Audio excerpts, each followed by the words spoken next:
James was not supposed to be home until late that evening. His schedule had been planned for weeks: a client dinner downtown, a round of drinks afterward, and likely a late night taxi ride back to the quiet suburban neighborhood where he lived with his wife and little daughter. But as he sat in his office that afternoon, watching the hands of the clock inch forward, a strange heaviness pressed against his chest.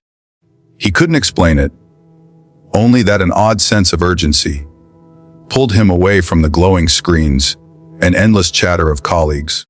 It wasn't work fatigue, it wasn't hunger. It was something else, something unshakable, a voice inside whispering, "Go home, James. Go home now." At first he resisted. He was the type of man who never backed out of commitments. People respected him for his reliability, his punctuality, his steady presence in the professional world. But as the minutes passed, the unease grew sharper, like static buzzing through his bones. He found himself unable to focus on the documents in front of him. The words blurred on the page. Eventually, he gave in. He picked up his phone, called his colleague, and fabricated an excuse about a migraine. It was out of character, but he didn't care. He wanted nothing more than to leave. By the time he slipped into his car, the sun had dipped lower, smearing orange streaks across the evening sky. Traffic was surprisingly light, as though fate was clearing a path for him. He drove in silence, his usual playlist untouched, his mind unsettled. He thought about Lily, his 6-year-old daughter who had the kind of laugh that could light up even the darkest of days. He thought about her favorite bedtime ritual, how she always insisted he read the same story twice, pretending she didn't know the ending, so she could act surprised. He thought about how she would wait by the window when she knew he was coming home late, struggling to stay awake until she could see his headlights pull into the driveway. She always ran to him. Always. That image comforted him for a moment. But when he finally turned the corner and saw his house standing quietly under the fading glow of dusk, his chest tightened again. Something was wrong. He couldn't have said what it was, but the atmosphere around his home felt unnaturally still, as though the very air was holding its breath. No porch light flickered. No sound of cartoons drifted through the windows. Most importantly, no little shadow rushed to the door. Lily should have been there, bounding down the hallway, squealing, "Daddy," as she always did. Instead, there was only silence, thick and unsettling. James stepped out of the car, the crunch of gravel beneath his shoes unnervingly loud. He fumbled with his keys, suddenly aware of how clammy his palms had become. Sliding the key into the lock, he pushed the door open and called out, "I'm home." His voice echoed into the emptiness of the house. Nothing answered back. At first glance, everything seemed ordinary. The living room was tidy, the faint scent of dinner still lingering in the air. A half-empty glass of water rested on the coffee table, next to one of Lily's stuffed animals. He reached down and picked it up. It was Mr. Bunny, the toy she never let out of her sight unless she was upset. His brow furrowed. Setting the toy down, he scanned the space again, his instincts telling him to listen. That's when he heard it. A faint sound, barely there, drifting from upstairs. He held his breath. It came again, a muffled sob, small and fragile, like a bird trapped in a cage. His heart lurched into his throat. He knew that sound. It was Lily. James moved quickly, taking the stairs 2 at a time, his pulse pounding louder with each step. The sobbing grew clearer, punctuated by a voice he didn't recognize at first. Harsh, sharp, cutting. It was his wife's voice, but not the way he knew it. Gone was the polite tone she used with neighbors, the warm softness she sometimes showed in public. This voice was venomous, full of rage. He stopped just outside Lily's room. The door was slightly ajar, and through the crack he could see a sliver of the scene inside. His stomach clenched. He pushed the door open. What he saw nearly brought him to his knees. Karen, his wife, stood over their daughter with her face twisted in fury, her hand raised high as though she had just struck or was about to strike again.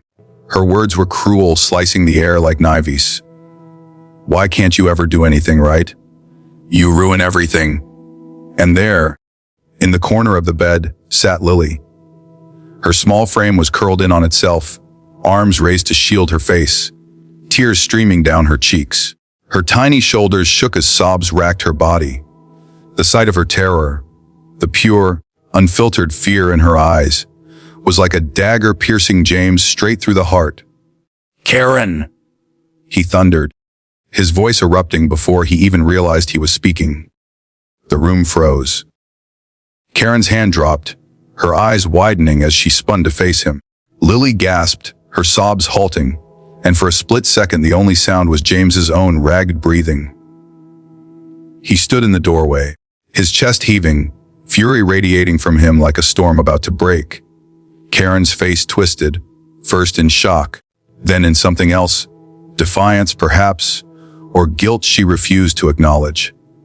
But James barely registered her expression. His eyes were locked on Lily, on the trembling little girl who should never have known this kind of fear. "Daddy," Lily whimpered, her voice cracked and broken, reaching toward him with desperate little hands. That single word shattered the last of James's restraint. He crossed the room in an instant, gathering her into his arms. She clung to him like she was drowning, burying her face in his chest, her tears soaking through his shirt. James held her tight, his hands trembling as he stroked her hair. Rage boiled inside him, but beneath it was a crushing weight of sorrow, 1,000 questions crashing through his mind. How long had this been happening? How many times had his little girl cried like this, while he was away at work, oblivious, trusting his wife to care for her? The thought made his throat burn. He lifted his gaze to Karen, his eyes blazing with a fury she had never seen before. "What the hell are you doing?" he demanded, his voice low, dangerous. Karen's lips parted, her expression flickering between fear and defiance. She wasn't listening. She stammered. She spilled juice on the carpet again. "James, she needs to learn." But James cut her off, his voice roaring louder than he intended. "She's a child." The walls seemed to shake with his fury. Lily flinched at the sound, clinging tighter. But James quickly softened his tone, whispering reassurances into her ear, even as his glare remained fixed on Karen. He couldn't comprehend the woman standing before him. The woman he had once promised to love and cherish now seemed like a stranger, someone capable of cruelty he could never forgive. Karen's mouth opened as if to argue, but James no longer cared about her excuses. All that mattered was the fragile little girl in his arms, the daughter who trusted him to protect her. At that moment, James knew with chilling clarity that life as he knew it had changed forever. There was no going back, no pretending this was a single outburst, no sweeping it under the rug. He had walked in on the truth, and it was uglier than anything he had imagined. The air in the room felt heavy, oppressive.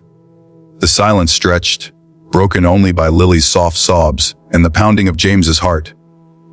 He tightened his hold on her, his decision already forming in his mind. He would never allow this to happen again. And though Karen stood frozen, her eyes darting with unease, James didn't look at her anymore. He didn't need to. His focus was entirely on Lily, on the promise he silently made in that moment, that no one, not even her own mother, would ever hurt her again.